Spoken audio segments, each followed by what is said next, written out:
What is up, my winning friend? My name is Zach, and I am very excited to be here today to talk with you about public speaking. And thank you, Sim, for having me on. I've been following your channel now for almost a year, and I've been dying to hop on your channel. Love what you're doing with the body-mind empowerment. My name's Zachary Babcock, and I'm the Conscious Convict. I spent over 5 years of my life in prison. After successfully re-engaging with society, I've learned to adapt to any environment. Using stories of unique experiences and overcoming great adversity, I help people across the globe. Everyone from convicts to corporations. I have one goal, and it is simple. Be the best motivational speaker ever. And I'm ready. So I got involved with a club that you may or may not be familiar with called Toastmasters International. They're all over the world. A great, fantastic place for you to go and build your public speaking skills. What you're going to learn by becoming a professional speaker is going to help you in your day-to-day interactions, speaking on camera, talking to other smaller groups. It's just a great way to develop your communication skills and your public speaking presence. So definitely a good place to do that. Now, let's get into the really good stuff. My father died when I was 7, and I was raised by my mother. And every single day, for as long as I can remember, she would always tell me you could do anything you put your mind to. One of the most effective tips that I find useful when I'm giving presentations is to just be myself. Yeah, I like to organize my speech, but I don't write out the entire speech. What I like to do, I like to make bullet points. Just 1 or 2 word things that I know what it means and I could sit here and talk about so it comes out naturally, so it's not like I'm reading off a script. And you always want to have a very strong opening and, even more importantly, a very strong closing. Now, some of you might be stuck in your own prison. Mine was a physical one. Yours might be up here. It might be mental.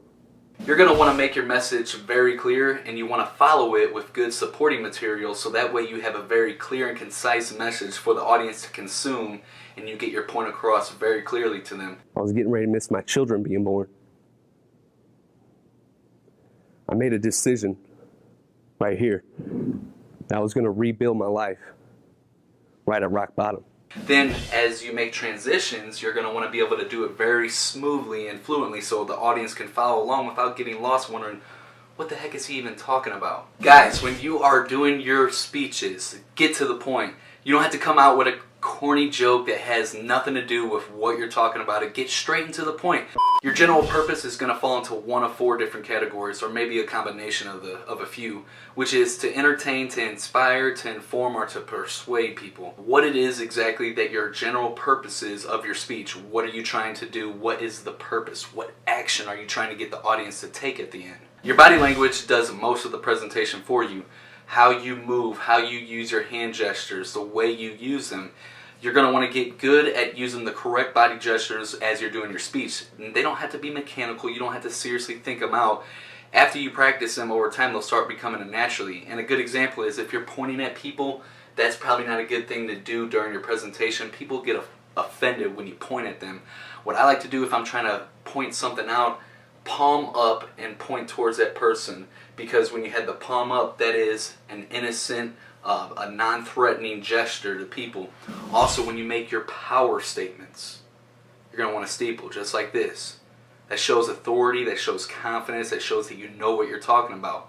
Maybe if you're trying to just get somebody to kind of grasp the idea or hone in what you're saying, this gesture right here is a good way to kind of pinpoint what you're talking about and get people to draw them in to listen. What I had were 2 mouths to feed, a bunch of bills to pay, and a burning desire to be successful that catapulted me into taking massive action. I am the way your son don't need a gun to get respect up on the street. Your movement while you're talking is very huge. People are going to pay attention to your body language, the vibes that you're putting off, your facial expressions. You want to show them if you're talking about something that's sad, show it. People connect with emotions. We are not creatures of logic. We are creatures of emotion. We are tied to the story, to the emotion behind it. So when you show that emotion through your body movements, it resonates with the audience much more, makes your presentation far more effective. Now it's time to consider your voice velocity, your voice variety, as I like to say it. So if you're just sitting there talking in a mundane voice and you're just going on your presentation, you just keep talking like this, more than likely people are going to fall asleep. But if you like to raise up the tone of your voice and the speed very often, it's going to draw people in when you're just constantly switching it up. Because nobody really wants to listen to somebody that's just like this all the time. But if you're constantly switching it up, it's more easy to hold somebody's attention that way. And if you really want to get somebody's attention, drop your voice down real low like this, because it's like you're telling a secret and everybody is curious and wants to know secrets.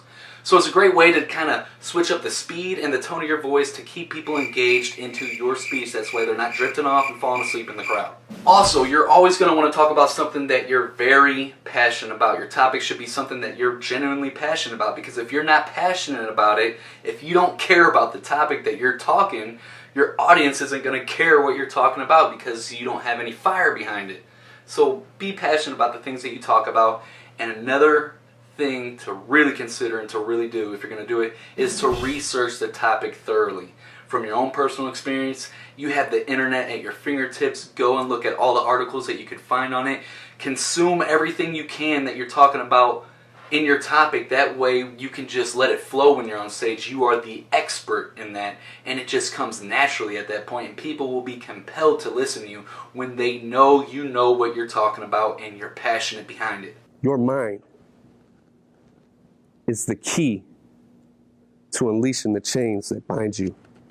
Last but not least, you're going to want to get comfortable with using visual aids. It just helps people understand you more when you're using visual aids to get your message across. And for example purposes, I'm just going to go off the fly here. Wouldn't it be very nice to just be able to travel into someone's mind, some of the great thought leaders of our time and time before us, to know exactly the steps that they took, what they're thinking, and learn through their experiences? Well, some of the great thought leaders of all of our time pour all that out here in these books that we have at our disposal.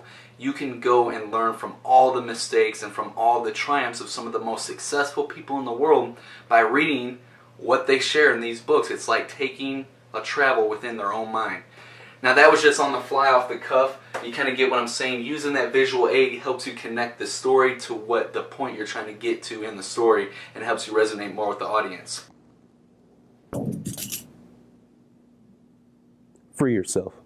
I hope you guys enjoyed that, and I hope you start implementing some of these steps, and I'd love to hear about it. I am so happy to be here once again. Sim, you are the man, and I love this community here because I know what this channel is about, and I know what it's done for me personally. Very happy to be here. Thank you for having me on, Sim. Everybody on here, keep on winning. See you next time. Using stories of unique experiences and overcoming great adversity, I help people across the globe.